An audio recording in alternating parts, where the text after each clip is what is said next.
So here we are with our bar cookies. We've talked about this a little bit before, but we are going to always use the oven when we're baking for 99% of our items at 325. The lower temperature gives you a little more control over the bake and allows things to cook, especially when you're doing larger quantities, to cook through more evenly. A lot of recipes call for 350. We see that a lot, but actually that's a very challenging temperature to cook with. And so 325 is where we're going to stick. Now these cookies are ready to go in. This bar, when we're cooking the cookies on the sheet tray from rounds, we're just gonna press them down a little bit so that the centers cook at the same rate as the rest of the cookie.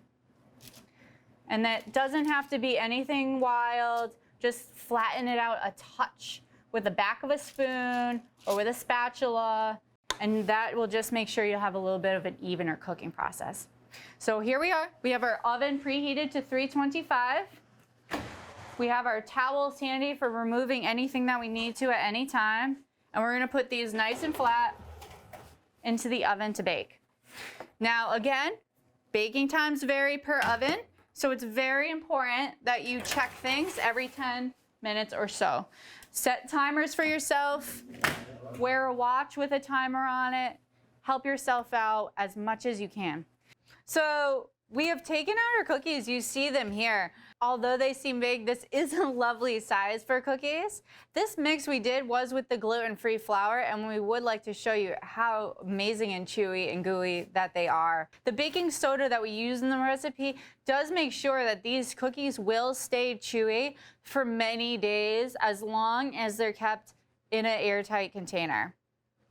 They will last, it will be great. The best part about these baked goods is the amount of sugar content in them does keep the freshness level very high because you cook them from scratch. So when storing your cookies in an airtight container, we're thinking more of like a nice sealed container, like a Canberra or a Lexan, and layer them with wax paper between the levels. You can stack the cookies evenly and flat, just with a thin layer of wax paper in between, and that will keep them from sticking together.